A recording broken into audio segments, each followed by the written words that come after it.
join in, we'll just give a minute or so to allow people to get logged in. We'll get started. Appreciate everyone logging in this morning on this workshop training about creating a business plan. My name is John Ripple, and I am a SCORE volunteer with Canton SCORE, and I'm also the presenter today. This webinar is being hosted by the Canton SCORE, along with the Stark Community Foundation, the Hoover Foundation, the Canton Regional Chamber of Commerce, and Small Business Growth Network. So this is a little bit about SCORE itself. We've been around for a number of decades. We go back to 1964. And we are a resource partner with the Small Business Administration, commonly referred to as SBA. There are over 230 chapters of SCORE across the United States with over 11,000 volunteers. In the Canton chapter, we have over 40 volunteers. Most of them are retired business people, but we also have some members that are currently working as well.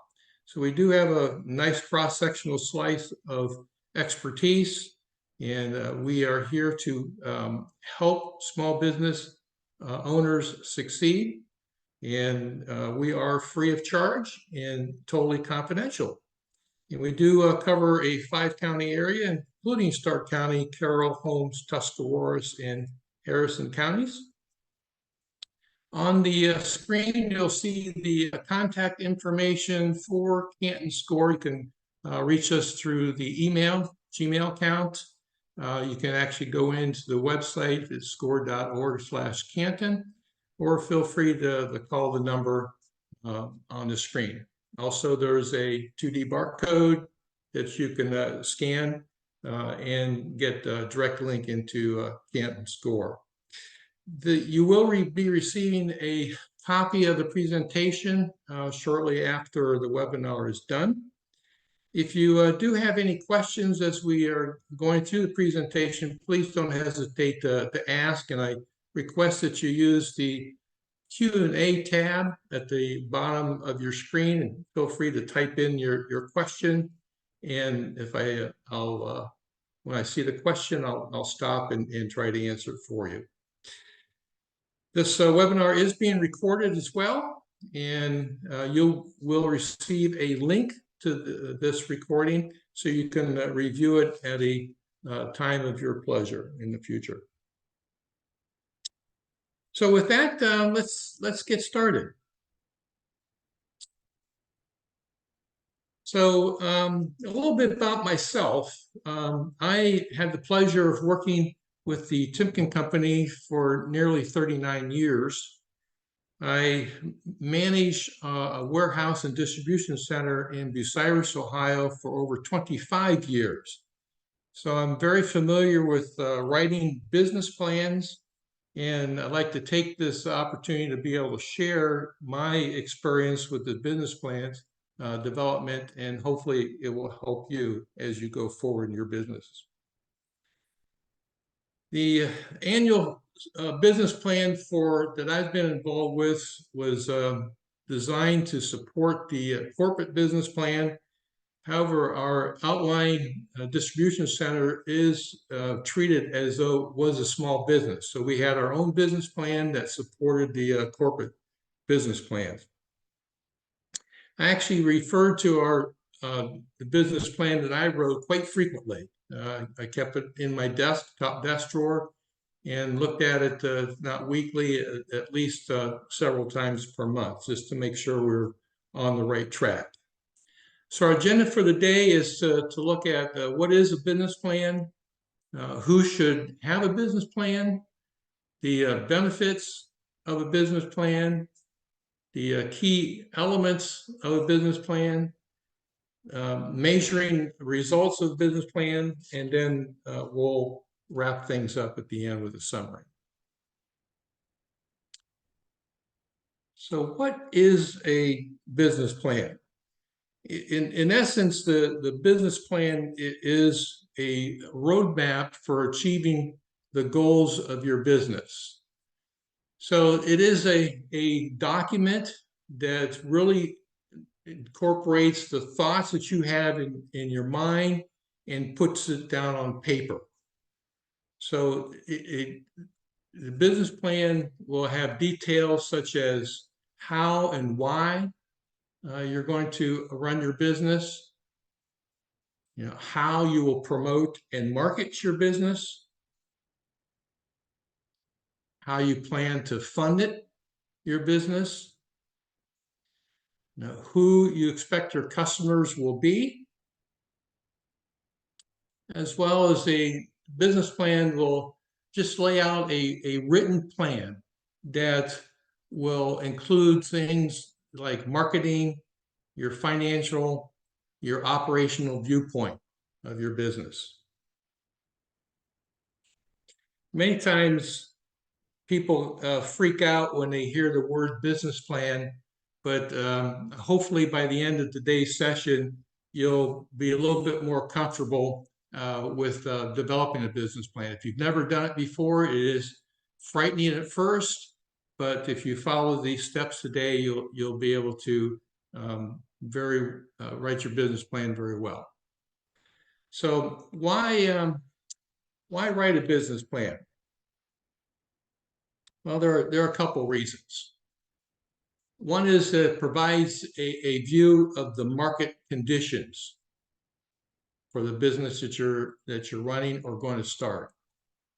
It helps identify business opportunities, what's out there that can help your business grow and or even obstacles from your business growing.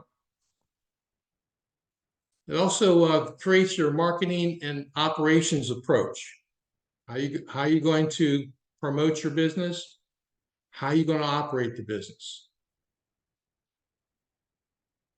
And it provides the plans for all the elements of creating a successful business. But one of the important things that the business plan will do is it will help facilitate the go or no-go decision.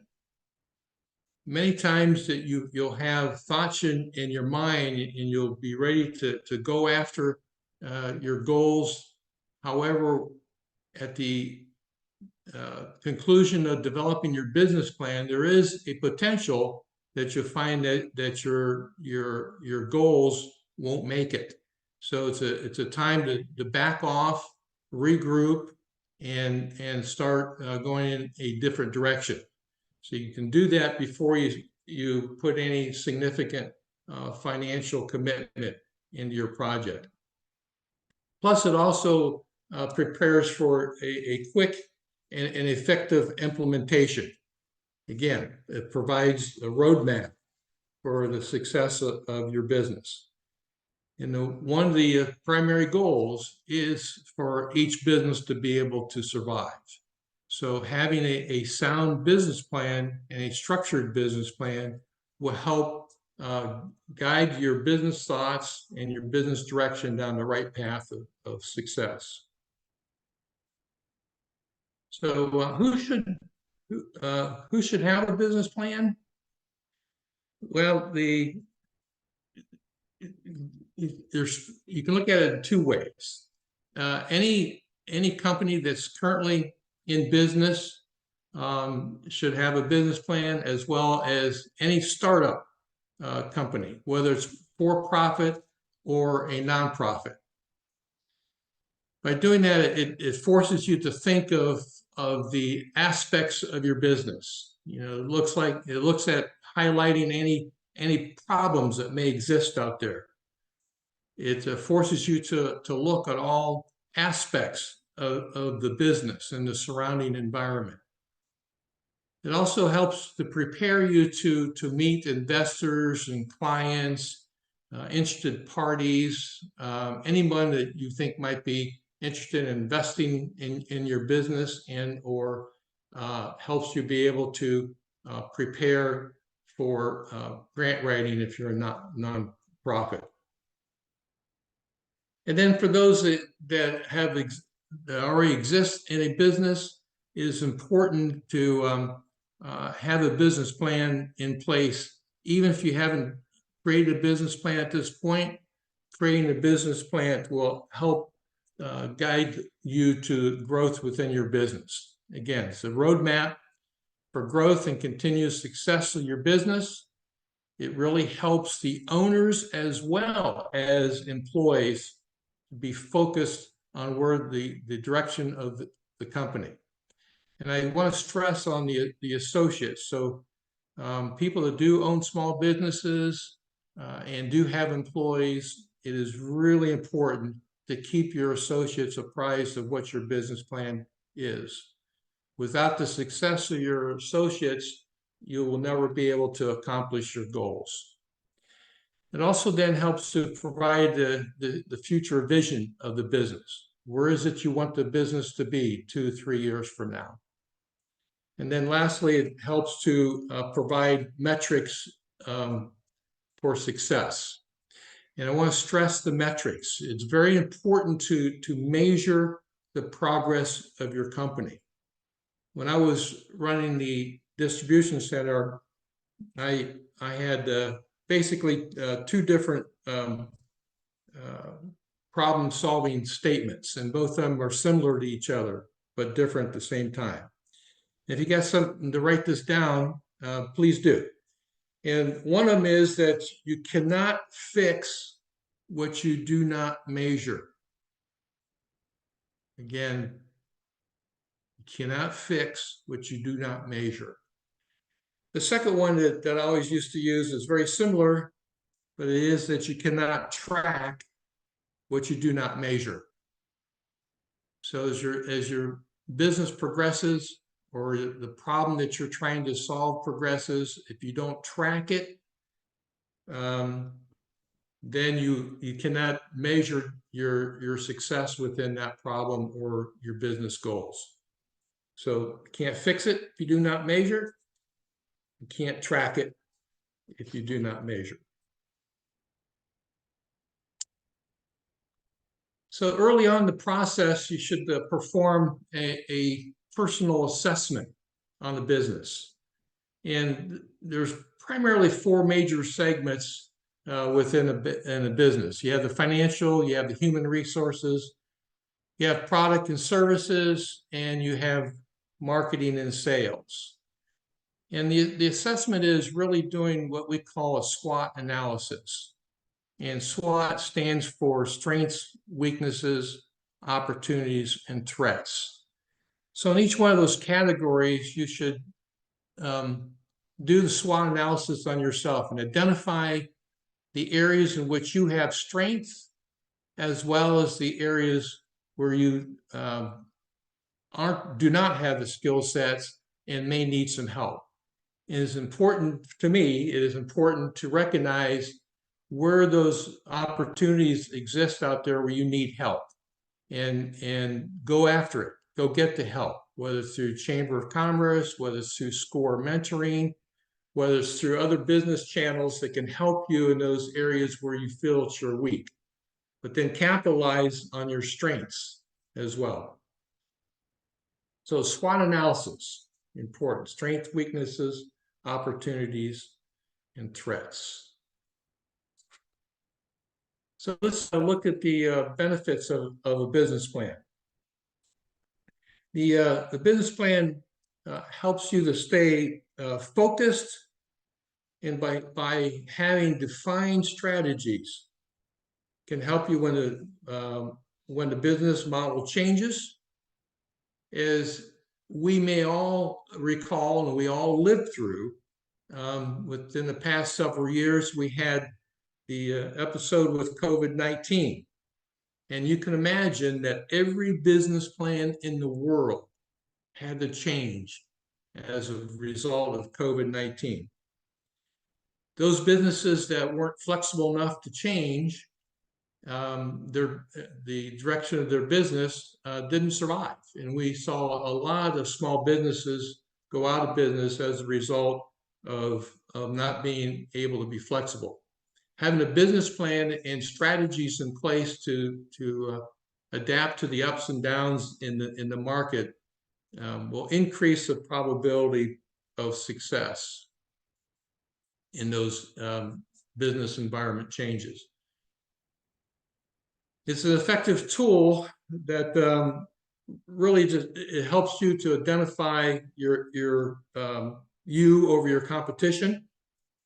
It forces you to actually go out and look and see where your product and or services are different than your competitor. So let's look at, we're going to take a look at 5 basic specific benefits to a business plan. The first one, it delivers your marketing approach. It really goes out and defines your target. Who is it you want to sell your products and or services to? It helps you to define your unique selling points. It really identifies your niche. What is it that is different about your product and service over your competitors that will draw a potential customer to you versus your competitor? It helps define the tactics that will best reach those potential customers. It also puts together a marketing strategy as an important task unto itself, but you'll have it neatly packaged into a business plan. So the marketing strategy as a whole is very important, and we'll get into that in a little bit more in detail, but you'll have that buried into your business plan. The second one is helps you to manage your growth, whether it's up or down. You know, as your business evolves, there are a number of things that can change. Your annual budgets can change. The amount of employees that you have to hire can change. The financial and client targets can change. Even your products and services can change. So you have to be prepared that it can change both in the upside or in the downside. We've all experienced the recession over the last couple of years. Many small businesses had to change the structure of their business, maybe cut employees, maybe change their products and or services to compensate for the lack of income coming in. So the business plan will help you be able to develop and make sure you stay focused on those changes in the growth and ups and downs of the market. The third one is it determines and monitors your objectives. The how much and when. You know, is setting and following through on the goals is an integral part of the success of your business. Through KPIs, you can determine where your business is compared to your business plan and where you want or expect to be months or years ahead. When I was running the distribution center, I was always comparing KPIs or key performance indicators to the business plan. I had weekly, some monthly, and then some quarterly measurements that I was constantly reviewing to make sure I was on track. If you're not on track, make changes. So the business plan is not a fixed document. It can change and should change as the environment around you changes. So the cycle of the business plan does help to keep you on target and suggests that you do have regular meetings and updates with your employees. Again, as I mentioned, your employees are an integral part of your business success. If the employees aren't on board with your goals then your business may not succeed. One of the things that I did is I held quarterly meetings with all 300 plus associates that worked under me. And I would review the business plan and where we stood against the business plan. I would ask for their help in those areas where we were lacking. And I would praise where we were exceeding our expectations. So it's important to keep everyone involved in your business on the business plan. It will help you succeed. The fourth has to do with aids in obtaining funding. You got to keep in mind, investors are putting their money at risk and are depending on you and your business's success to be able to get a return on their investment. So a completed business plan not only provides the investors with answers to many of their questions, but it shows that you're organized, you've put your thoughts together, you took the time to look at the marketing, you looked at the legal and the financial and the human resource aspect of your business. So it shows overall that you know what is going on within your business itself. And a thorough business plan will increases your chance to obtain a venture capital and or bank loans. No guarantee, but it helps from the banker's perspective that you've taken the time and the effort to put together your thoughts on how the business will succeed. And the last one is manage organizational and employee requirements. This part of the business plan lets you determine who within your organization is filling which roles. So it's very important to make sure, from my experience, that you have the right person in the right position. If you don't have the right person in the right position, it may be time to change that person, put them in a different job assignment, or may have to ask them to move on to better opportunities. Whether you could benefit from more or less staff, depending on the market growth. Do you need to add people? If you're on a downturn, need to reduce people. And then lastly, is how you'll go about recruiting for new employees. You look at the job openings that are available and put together a job description for that vacancy. It will help you in the recruiting process to make sure you pick the right person for the position. Now we're going to shift gears and take a look at the key elements of a business plan. And I'm going to describe to you the 7 or 8 sections that make up a typical business plan. And if you follow this format, pretty much will guarantee that you'll have a success in the development of your business plan. So go ahead and highlight them, and then we'll go through each one of them individually. So the business plan is made up of an executive summary. It will include a general company description, and within that general company description, you'll have a mission statement, a vision statement, as well as goals of the company.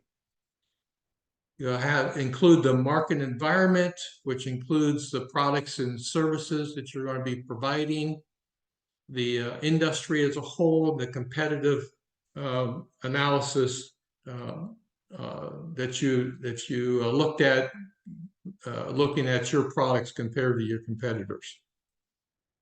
You do your market research. You also do the market planning, which will include the marketing strategy as well as what we call a marketing mix. And we'll get into that a little bit later. Also include the operational plan. The operational plan will look at the location of your business, the layout, the structure inside your business, as well as the management of your business. One of the important elements within the business plan are the financials. The financials will include looking at the initial investments of your small business, your projected financial statements as well. And we'll get into more detail on that. And lastly, it'll have appendices. And appendices is basically support data that supports all the information above within your business, within the business plan. Would like to make note at this point that at SCORE.org, there are templates out there on business plans. So don't hesitate to go out and look at these templates. There's also websites that you can refer to that have business plans that are already made up. There's one website that I like to use. If you got a pencil or pen, you can write this down. It's www.bplans.com. It's B as in business, plans.com. This website has over 500 business plans that are already written. You can actually do a search based on what your business is. And in that search, you may find business plans that already have been written that pertain to your business. So one of my philosophies is don't reinvent the wheel. If somebody's out there already done it, capitalize on it, use it, make it better, make it your own. So these websites also will help stimulate your thoughts as well as give you ideas on what to include in the business plan itself. Would like to mention at this time about nonprofits. Nonprofit business plans basically have the same structure as a for-profit. There is a myth out there that nonprofits don't need a business plan because they don't make money. That is absolutely not true. A nonprofit should be run just like a for-profit business. The exceptions to the nonprofits is that nonprofits, they cannot go out and get loans, and they cannot get investors. Their funds come from grants, donations, and or fundraisers. So nonprofits must show a realistic fundraising plan. You know, whether it's they could have a service that they're selling, they could have products that they sell. There's no reason they can't do that. Or they could have opportunities for grants as well. The earnings that are captured by a nonprofit cannot be distributed as there is no owner of a nonprofit. There should be a board, commonly referred to as board of trustees, and this board does select the chief executive, the person that's going to run the organization. If you're writing your business plan, and the board does exist already, include that in your business plan. If it doesn't exist already, you just identify that these are the areas of expertise that you're going to include in your board. So you can take advantage again of the SCORE websites. So we do have business plan tools for nonprofits. So go out there, take advantage of it, and use the template. Now let's get into the meat of the business plan. So I mentioned at the outset of the business plan, you'll see an executive summary. The executive summary is actually written last. So when you're developing your business plan, the last thing you do is write the executive summary. And the reason for that is it is a summary. The executive summary should be no more than 3/4 to a page and a half in length. Anything longer than that, anybody you're presenting that to will probably throw it in the trash can. It's just too long. Within the executive summary, the first paragraph, you should introduce your business and the business concept. That will include the guiding principles, your vision and mission of your business, your company goals as well. The second paragraph should discuss the target market and what is your niche out there in the market. What's going to draw customers to you? Explain briefly why you will succeed, and you need to be positive that you will succeed. The third paragraph is the plan source of capital and also include the repayment plan. And the fourth paragraph is the introduction of your management team. Who is going to be there to help run your business?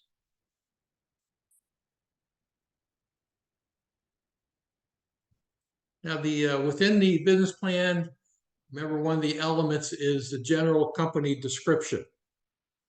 And the general company description should include the vision statement and mission statement. A lot of times people freak out when they hear the word vision and mission statements. They don't know what they are, they don't know what they mean. And many big companies don't understand what a vision and mission statement is. So over the years, I've come to this very simple definition of both. A vision statement is where you see your business in the future. Look out 2 to 3 years. Where do you want your business to be? That's your vision. Your mission statement is how you're going to achieve your vision. How are you going to get there? And I want to share one example of a vision and mission statement, which I think is very appropriate and helps to illustrate this. And it's going to be for a company that everyone should be aware of, and that's a company called Amazon. So Amazon's vision is to be the Earth's most consumer-centric company where customers can find and discover anything they might want to buy online at the lowest possible price. That's their vision. Their mission, or how they're going to get there, is that we strive to offer our customer the lowest possible prices, the best available selection, and the utmost convenience. So when you step back and look at Amazon over the history, are they achieving their vision? And is their mission actually helping them to achieve your vision? And you can come to that conclusion yourself. The guiding principles should be included in the general company description. The guiding principles just really is a set of moral values that establishes a framework for expected behavior and also in your decision making. You should include your company goals and objectives. And within the company goals and objectives, they should be what I refer to as SMART goals.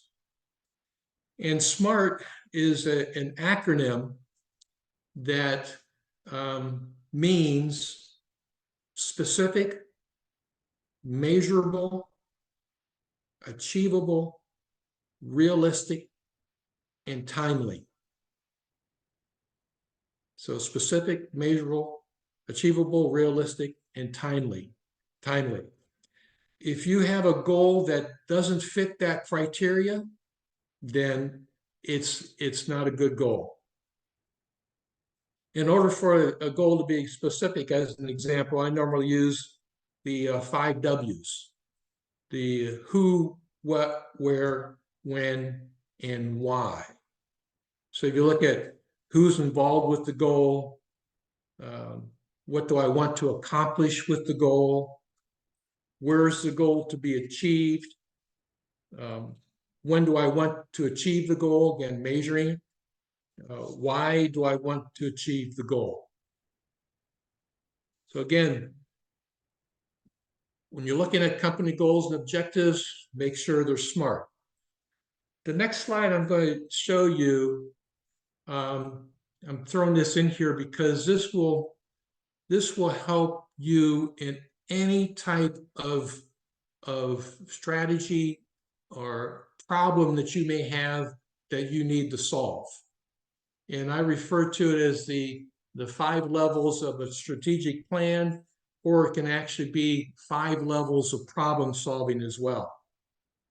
So if you follow these 5 steps, you'll be able to accomplish any problem. So the 5 steps basically starts out with a strategic theme.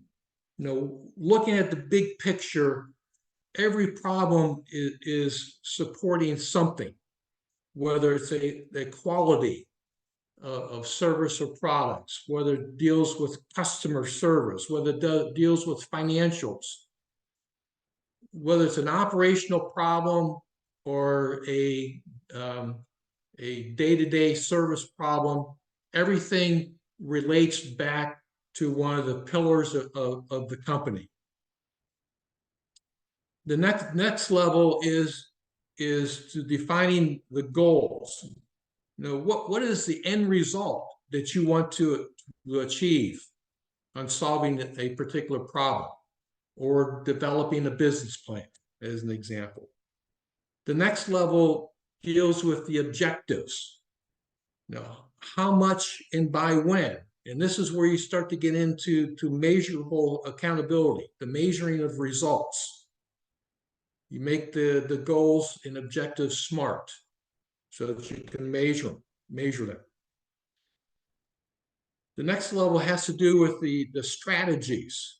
You think about this as the projects that you're going to need to develop to help you achieve your objectives.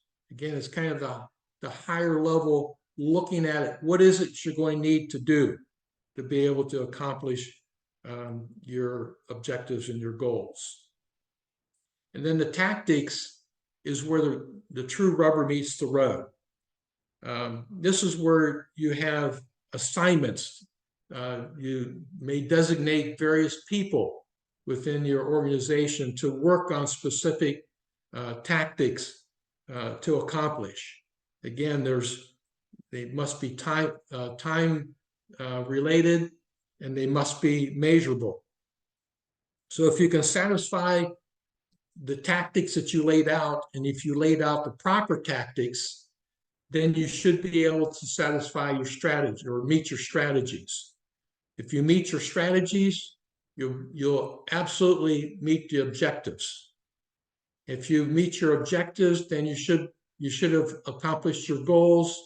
If you accomplish your goals, it should go back and satisfy one of the pillars of your companies.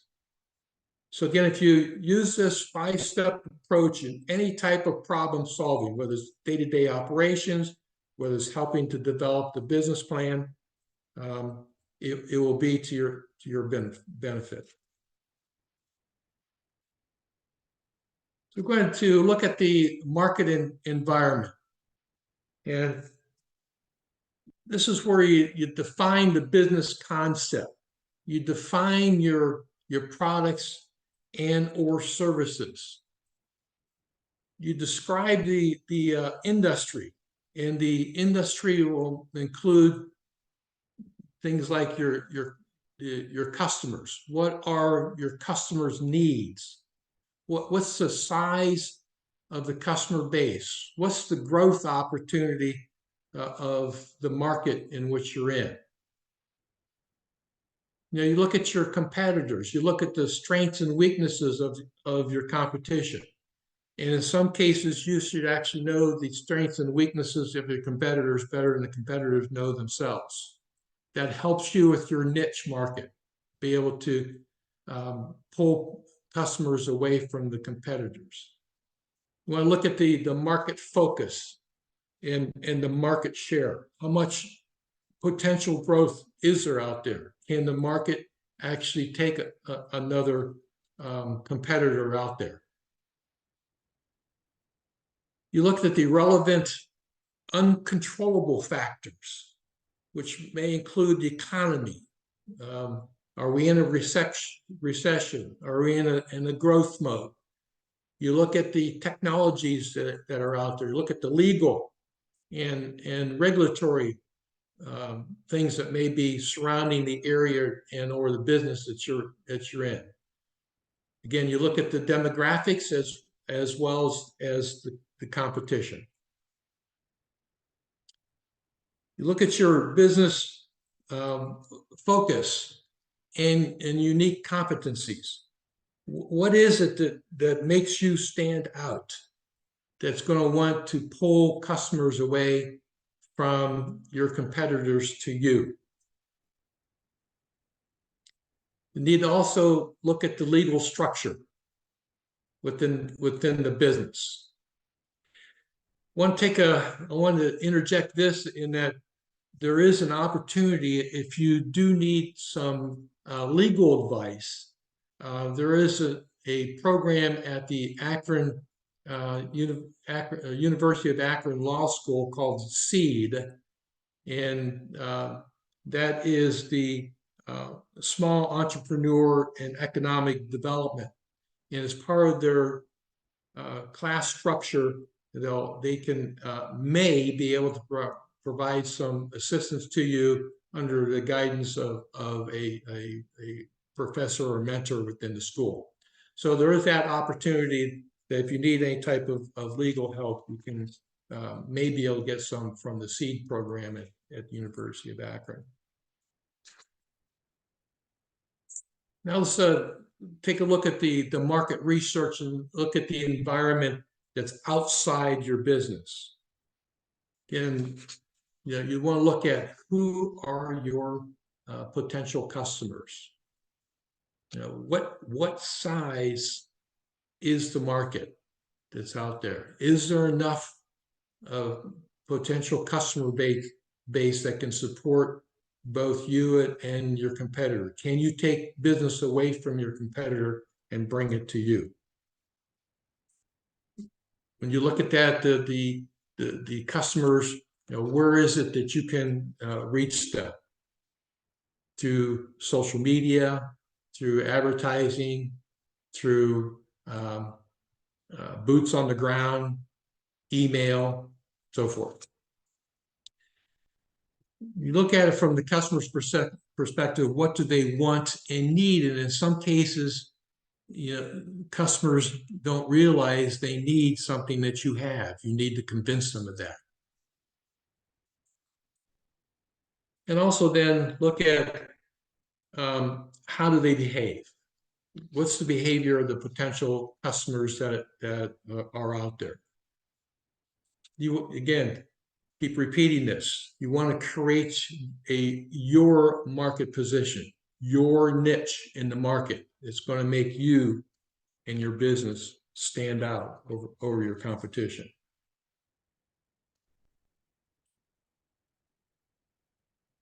You want to look at the consumer segmentation methods. There are basically 4 of them. You look at the geographic. You want to look at what's the location in which you should have your business. You put it in a standalone. Are you email? Are you e-commerce? Are you brick and mortar? The demographics. You look at the age, the gender, the income, the education in the area in which you want to sell your products and services. Look at these, what's called a psychographic, the values of the potential customers, the lifestyle, the personality traits, the social groups that they may be involved with. Then lastly, you want to look at the behavior. What's the purchasing behavior of your potential customers? Are they brand loyal? Are they responsive to price changes? And you have to also weigh in, what is the current market environment? Where if you have a recession is taking place, somebody that's brand loyal may fall to cheaper prices and go away from brands just because of the availability of expendable income to spend on products and services.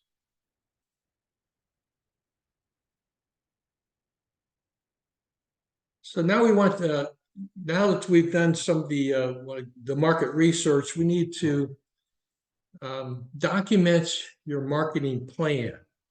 So we're going to look at it from the inside your business. What's the marketing strategy? You want to identify your overall approach to success. What is it that you are going to provide, both products and or services, that's going to make you succeed? You want to describe your competition. What's their strategy and offerings? Again, that's part of the strengths and weaknesses, the SWOT analysis as well. What is it that they're doing well? What is it that they are not doing well in that you can capitalize on? And then you want to make it your niche, make it advantageous to the customers out there to be able to pull them from competitors to you. So looking at the target market again, who are your customers? Who are they? What is the end result of what they want and what they actually think they need? And if they don't need it, how can you provide or convince them that they really do need the products and services that you're providing?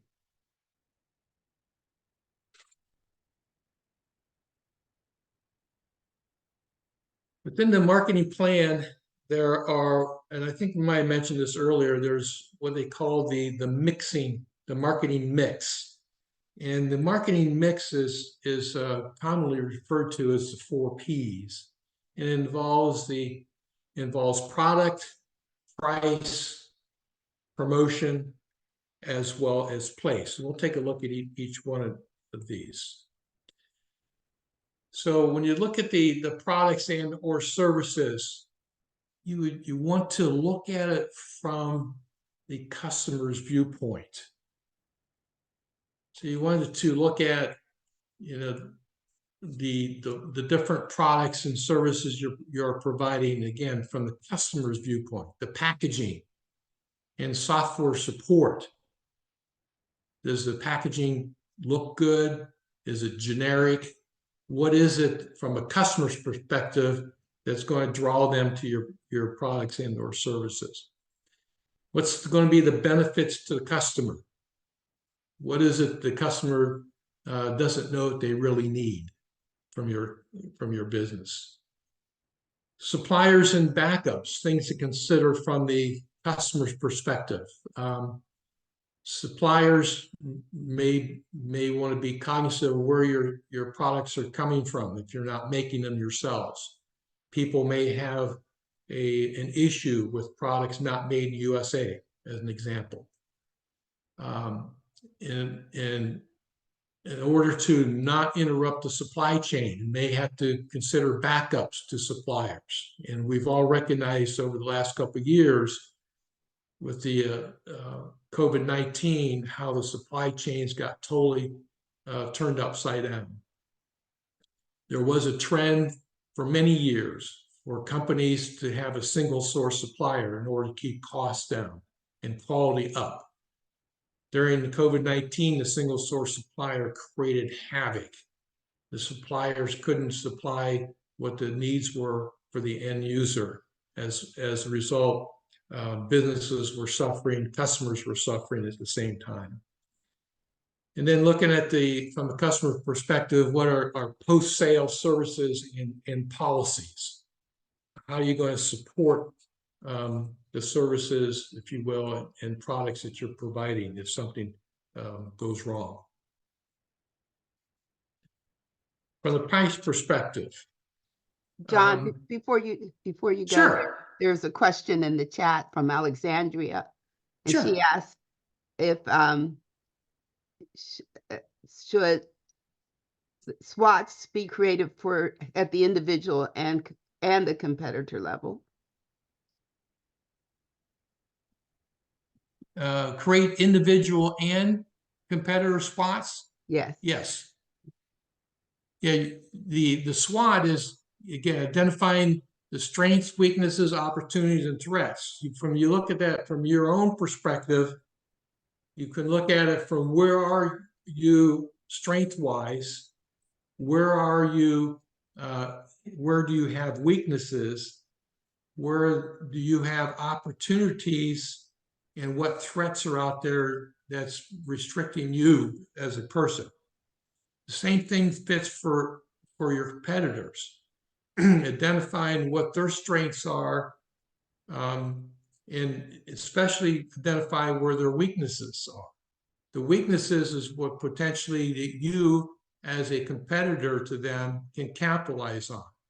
Can you provide a service and or product that satisfies their weakness? The opportunities out there would be then the opportunities to take business away from the competitors.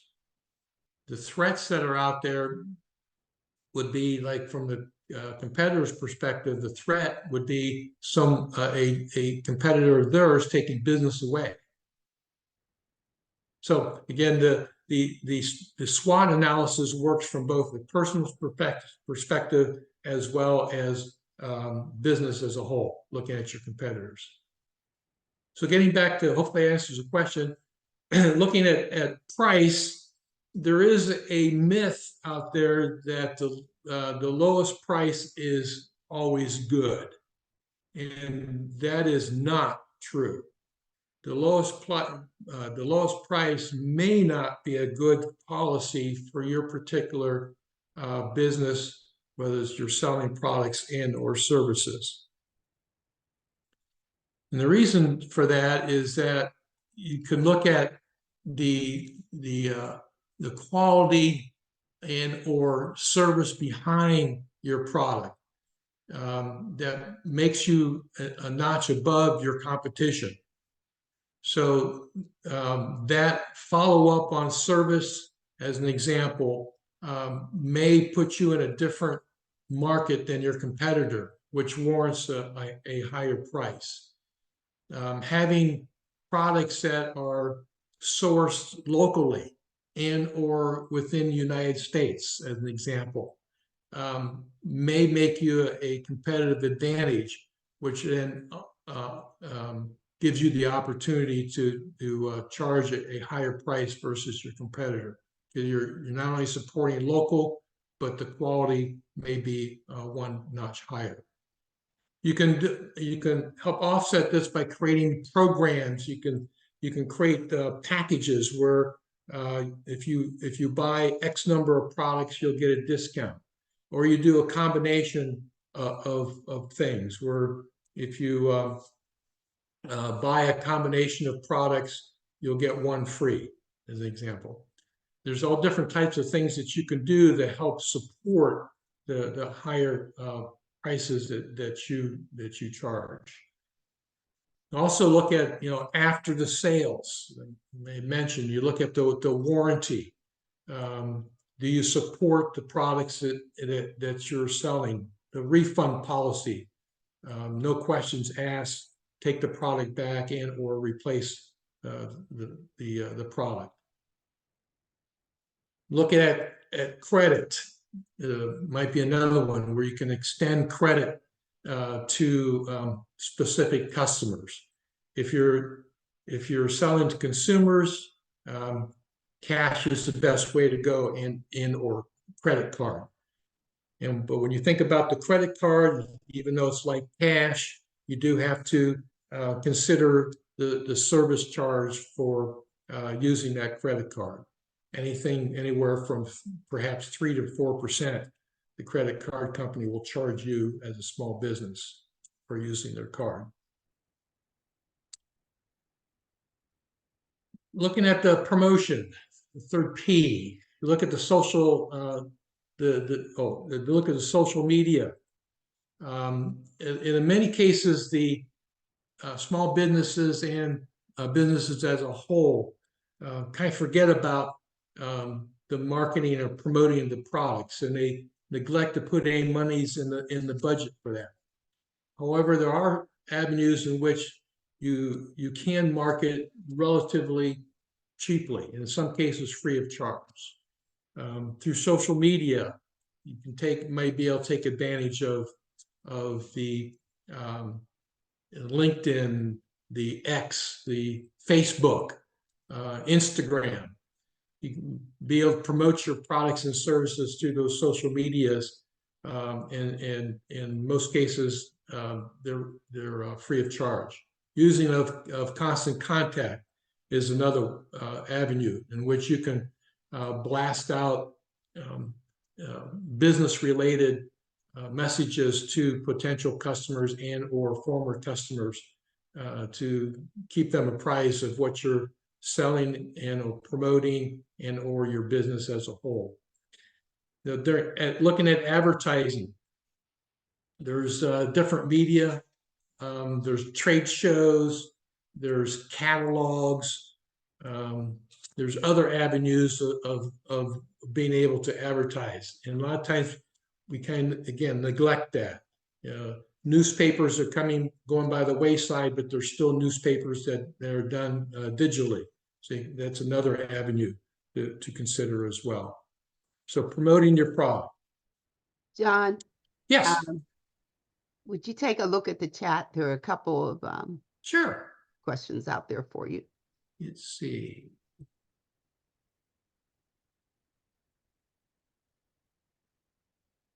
Would you recommend against combining two business platforms into one, or keep mutually exclusive?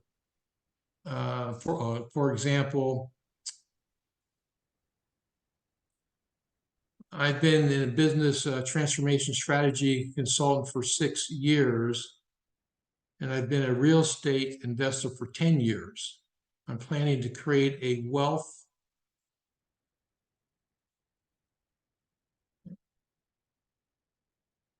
sorry, I lost my place. A wealth and business transformation consulting firm where I sell life insurance, annuities, and real estate investments, coaching as well as process improvement, change management, and organizational psychology. Well, that's big. In my personal opinion, if the businesses are somewhat related, absolutely no problem combining the two. If they're significantly different, then I'd say no, don't do that. But one of the things I would suggest is, if you want to talk in greater detail, do reach out to SCORE, and we can talk to you about that.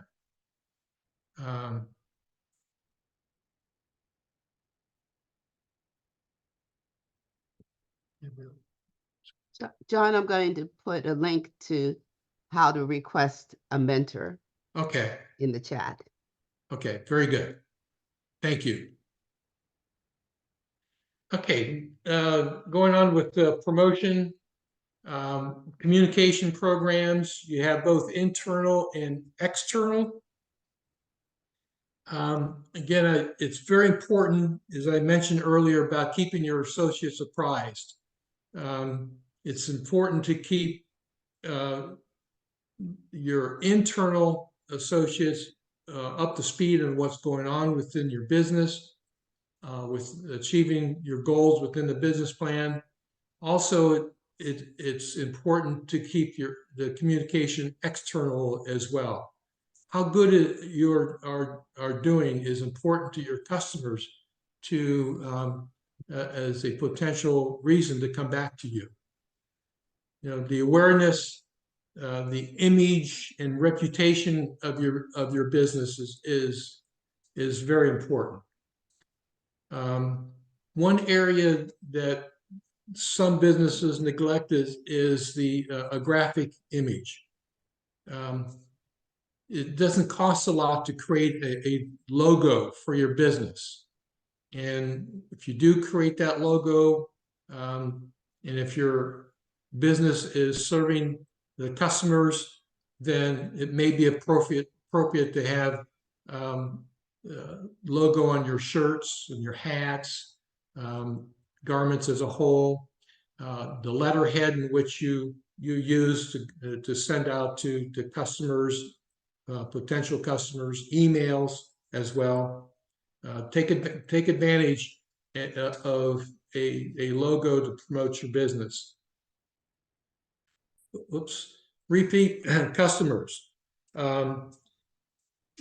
Typically, a small business doesn't want a one and done. You don't want a customer to come in once, buy a product and or service and leave and never come back again. So hopefully they don't leave because they're not satisfied. If they are not satisfied, it's important to understand why. Many times people will provide negative feedback on social media, as an example. If you see that, don't delete it, address it, reach out to that person, find out what is truly bothering that person, what happened that resulted in them making the comments, and see if you can't resolve the issue with that potential customer, and maybe they'll go out and put a favorable comment out there and have them come back. Opportunities might exist out there to create what I refer to as a loyalty program. You have the ability to accumulate points based on perhaps the dollars of purchases that they've made at your establishment. Use a punch card system, perhaps even. Or each time they come in, you punch a card, and after so many punches, they get something of value to them. On the loyalty program, maybe after so many points, they can have X number of dollars taken off their next purchase. Whatever that may help to bring customers back to your establishment. Place, the fourth one deals with location. Location is normally very important to a customer. If you're not located in a desirable area, it may prevent customers from wanting to come in. Maybe a security risk, as an example. You want to be consistent with image. If you have high quality product, you want to demonstrate that in the location which you're located. Be aware of your competitor location. Some of you may recall, and I think this is what it is, whenever you typically see a CVS store, you'll see a Rite Aid store that's not too far away. And Rite Aid has allowed CVS to do all the market research to determine where a location is, and then they capitalize on that and put a store close by. So do you want to be close to your competitor? That's a decision you'll need to make. You want to take advantage of all distribution channels. You could sell direct. You can do through retail outlets, through crafts, through fairs, through catalogs, through e-marketing, home shopping network, Amazon, eBay. There are a number of different direct routes out there, but one thing that you may want to avoid, just keep in back your mind, is you do not want channel conflicts to occur between different direct outlets. You may want to sell your products and services through a distributor, or do you want to do it wholesale? That's part of your business model that you need to decide. Do you want to sell through the government and or institutions? Things to consider, depending on your products and or services. So let's shift gears, and another part of the marketing plan is the sales forecast.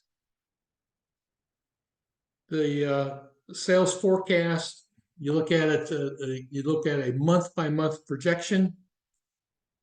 You do it monthly for 2 years going into the future, and then on the 3rd year, you look at it quarterly. If you have historical sales, like if you've been in business for over a year, as an example, take advantage of that and add that into your financials. So you use past year, then going out 2 years plus quarterly in the 3rd year. If you don't, then use your market research as a basis for your forecasts. And even for those companies that have been in existence and developing your business plan and looking at your financials, look at your market research going out into the future. What's your potential for growth? And or if you see something coming up, maybe a downturn, include that into your model. You want to include assumptions as well. Just don't wing it. If you've made some assumptions, document the assumptions so make it clear, not only for you in the future when you look back at your business plan, but also whomever you're showing or sharing your business plan with. SCORE does have a template that's available. If you contact a SCORE mentor, we can share that template with you. It does help you with a number of financials dealing with startup costs, ongoing costs, projections. It can actually help you then create your financial documents as well. Look at the operational plan. Location, location, location, as they say means a lot. You want to look at your building.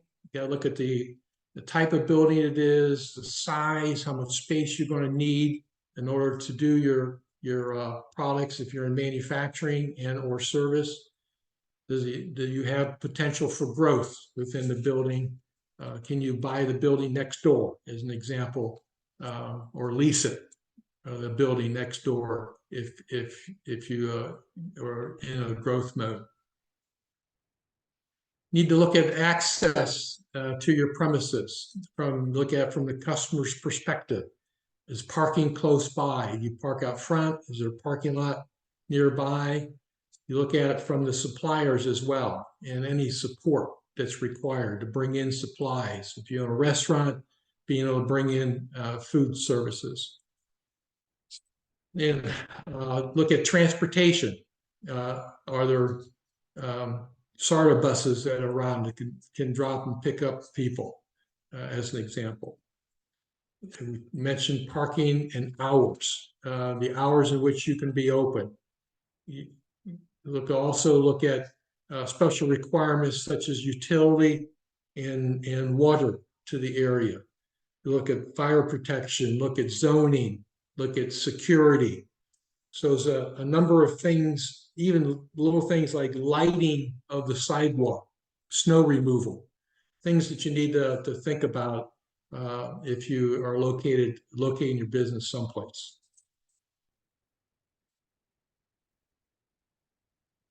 We'll look at the professional advisory support that's part of the operational plan. If you're definitely a nonprofit, you got to have a board of directors, no question. That's a given. And you want to have perhaps a management advisory board if you're a for-profit. The advisory board can be made up of a cross-sectional slice of people. Maybe you just go ask for their help occasionally. Could be the Chamber of Commerce, good resources there. Look at the potential of having an attorney that's available to make sure that you're following all the legal requirements of the business you're in. An accountant to make sure you're paying your taxes and you're providing the financials that are required by the various government entities and or banking institutions. You should have an insurance agent to make sure that you're covered by insurance, whether it's the building, the products, the inventory, liability insurance in case somebody slips in your parking lot. Make sure you're covered there. Consultants, mentors like SCORE can be of help to small business by being mentors to you. And the next major element is the financials. And in my opinion, it's very important that everyone be familiar with financials. Even if you're not an accounting person, be familiar with the basic fundamentals of the financials. When you look at the total investments required, you look at the initial investments to open your doors. You want to look at the potential cumulative operating losses. It's very likely that the first year, perhaps even a couple years, you will not be able to make a profit. So you'll be operating at a loss. You need to keep that in mind when you're thinking about the amount of monies it's going to take to start up your business. You're projecting when it is that you'll be making monies. You'll need to have some sort of contingency plan in place in case you don't make a profit and when you expect. Typically, you put like maybe 20% monies in reserve for those high-risk businesses, such as seasonal businesses. Sometimes businesses are busy in the summertime and they're slack in the winter. Or restaurants, you may have peak periods, you may have slack periods. So in order to meet payroll and all the expenses associated with the business, it's important to have money set aside in order to compensate for those lows in the business cycle. Capitalization, proposed sources and investment amounts and ownership. Where are you going to get your money? You also want to have proposed sources, whether it's through individual, whether it's a family member, as an example, whether you're going to go out and get a loan from a bank or some other opportunities to know how much it is you're going to need to borrow, how much you're going to be able to put at risk yourself, as an example.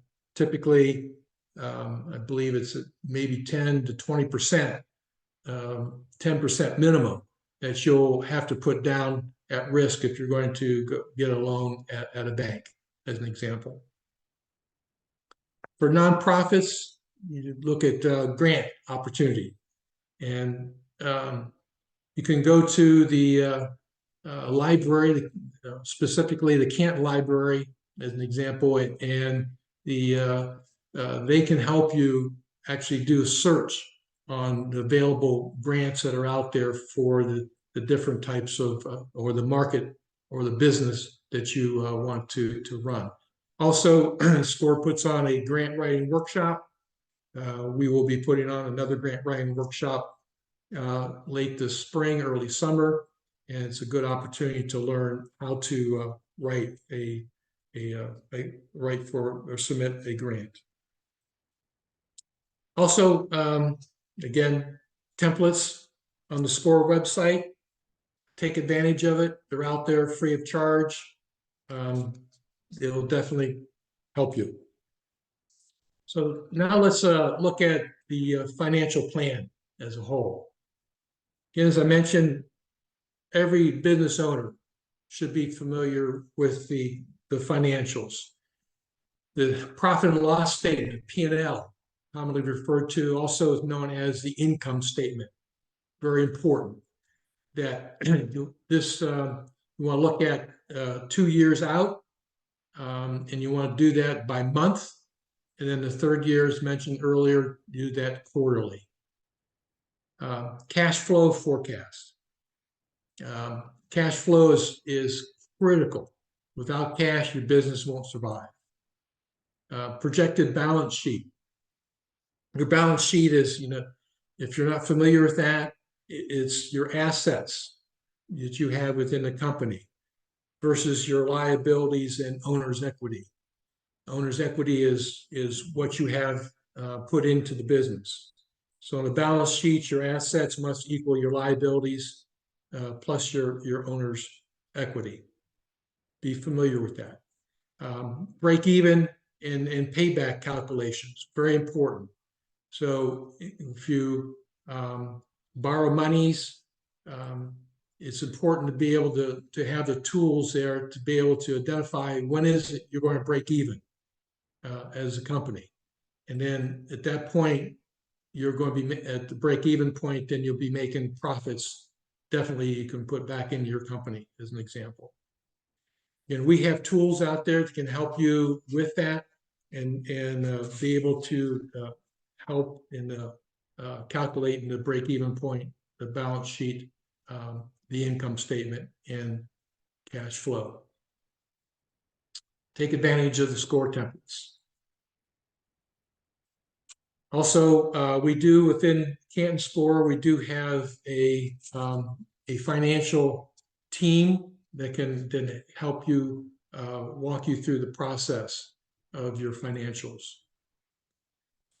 One thing I wanted to talk about in a little details is cash flow. And within the cash flow, there are a number of mistakes that can literally kill a small business. Cash is king. Without cash, a business will not survive. I have dealt with small businesses that showed a profit on their income statement, but literally were cash poor and ended up going out of business. And we do not want that to happen. It is important that we strive to have every small business survive. What are some of the failures that take place? Well, one of them deals with accounts receivable. In some cases, the terms of your accounts receivable may be too long. When I was dealing with suppliers within Timken, when I was in Bucyrus, Ohio, we had local suppliers, and Timken typically had a term of net 30, which means that we would pay our bills 30 days in the future. But with some of the local suppliers, they literally wouldn't be able to survive if we did that to them. They would not have enough cash in order to go out and buy inventory and keep the business running. So I'd actually negotiate with the local business, because the last thing I needed is for a local business to go bankrupt, especially if I needed them to help support the operations. So I negotiate with them. So in some cases, I might set up a 5-day turnaround. And in some cases, I would pay upon receipt of the invoice, so virtually the same day, just in order to keep the cash flow for that small business to survive. So when you're dealing with potential suppliers and or customers, if you're in the manufacturing perspective, it does not hurt to try to negotiate payment terms in order to help with your cash flow. There might be a bad risk involved where customers are not paying their bills on time. that hurts. And then you have to spend time and resources in order to go out and try to get them to pay their bills. Your gross profit margin may be too low. It's another factor. You know, the gross profit is your total revenues minus your total cost of goods sold. So if you're not meeting your gross profit, or the gross profit is too low, you have two alternatives. Either you're not charging enough for your goods or services, or your cost of goods are too high. So there's two areas in which you got to attack it. And that's where, from, again, my past experience, I had to work with suppliers to keep lowering their costs to Timken, but still allow them to be in business. We had we worked a lot with small suppliers, little side story, and it's called JIT, just in time. So we had a number of suppliers that I worked with that rather than me buying too much inventory and having to store it, I wanted them to deliver it just in time. And when I was introducing the program, I had the small suppliers in a room, and I asked them if they knew what JIT stood for. And one supplier raised their hand and said, "I know what it is." And I said, "What is it?" And he said, "Jump, it's Timken." And I said, no. So I knew we had a challenge there, and they were scared to death of what I was going to present. But through education, we were able to work with them, and they were actually able to lower their costs, which they were actually able to pass on to Timken as well. So gross profit. Another one might be inadequate financing. You miscalculated what your startup costs were going to be. You may have miscalculated what the operational costs were going to be. If anyone's been involved with building a house, as an example, you have startup costs there with the roughing in, the electrics, the plumbing, and the supplier of those commodities may give you an estimate, but it turns out the estimate wasn't right. So typically, when I was dealing with coming up with estimates, if a supplier gave me an estimate, depending on the supplier, I'd mark it up by 20, perhaps even 30%, knowing the unknown variables that are out there, just to try to keep the estimates real. So measuring, we're going to shift gears now and go into measuring the results in a business. Mentioned earlier, key performance indicators. You want, when you're looking at various elements within your business, you want to keep what I refer to as a balanced scorecard. You want to look at the services that you're providing, the quality. You want to look at finance as well, and look at a variety of different platforms within your specific business that you want to measure. And then you have the KPIs, the key performance indicators. Again, it goes back to, you cannot fix what you do not measure. You cannot track what you do not measure. So it's important to be able to set up specific KPIs that supports the various elements within your scorecard, the service, the quality, of finance, or whatever you want to measure, and be able to have a baseline versus where you want to achieve. What are your goals and the time frame in which you want to achieve those goals? So again, you monitor those key performance indicators to make sure that you are on the right track. And you want consistent measurements. You don't want to keep changing how you measure something or change categories. You want to continue to measure until the problem is either corrected itself or it's gone.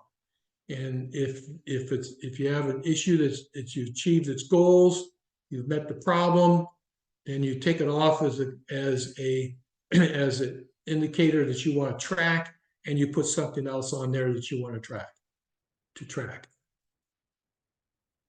And lastly, it's important to have visuals of your performance. Share your KPIs with your associates, with internal to your business. Again, I mentioned earlier, I held quarterly meetings with all of the associates. That's where I reviewed the KPIs to make sure everybody's apprised of what was going on. I had daily monitors on safety and quality and how we did on customer complaints. It would be posted out there in digital displays throughout the shop to make sure that everyone was aware of how we were doing against certain key performance indicators. So it does not hurt. It always helps to be able to share your information with employees as well as external customers. So we're approaching the end here, and I want to touch base on part of the business plan. You have appendices. I'm not going to go through everything here, but these are examples of appendices that could be included within a business plan. You could include things like management's resumes. You could include the studies that you performed as part of your market research. You could, doesn't hurt to include photos of locations as an example that you're looking at renting or purchasing. You can include obviously your research studies, contracts if you started to look at contracts with any companies or suppliers, and so forth.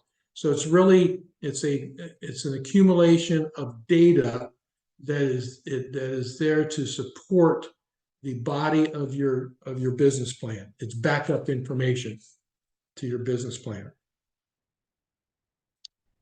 So as an overall summary, and we got just a couple minutes left. The business plan will provide sustainability over a period of time. The business plan definitely sends a message to investors and advisors, stakeholders, that you're serious about your business. A business plan, the attempts of that is to minimize the risk and aids in a healthier organization. It really helps you be able to go out to identify those opportunities and or challenges, and to a better chance of making your business a success. And want to definitely utilize the templates that are offered through score.org.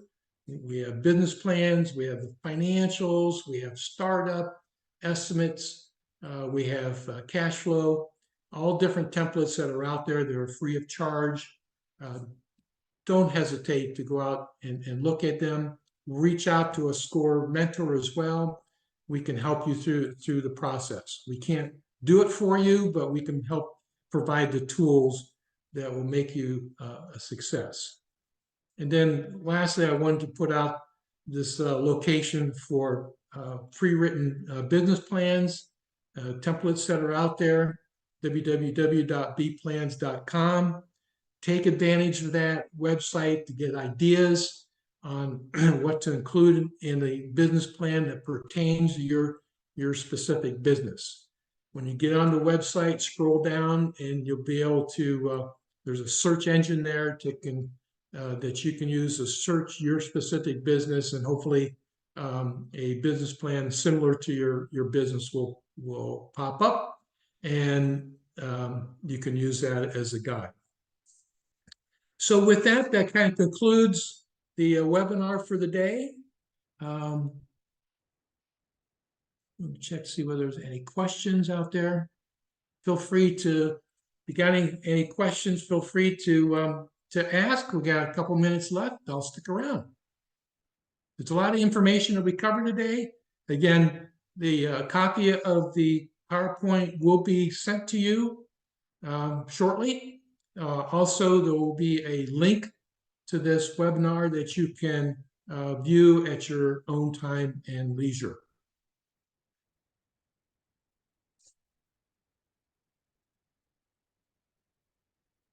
Okay, you're quite welcome, Matt. The important thing to leave with is don't be afraid of the business plan. It is truly a tool out there to help you succeed. And it helps organize your thoughts that you have in your mind on how you want to run your business, the direction you want to go with your business, the challenges that are out there within your business, your competition that's out there. It helps define you in your business niche and helps you keep down the correct path to your vision and mission. So with that, well, thank you for attending today. It was a real pleasure to be able to present this to you. Again, feel free to reach out to Canton SCORE for anything that you may need help with your small business.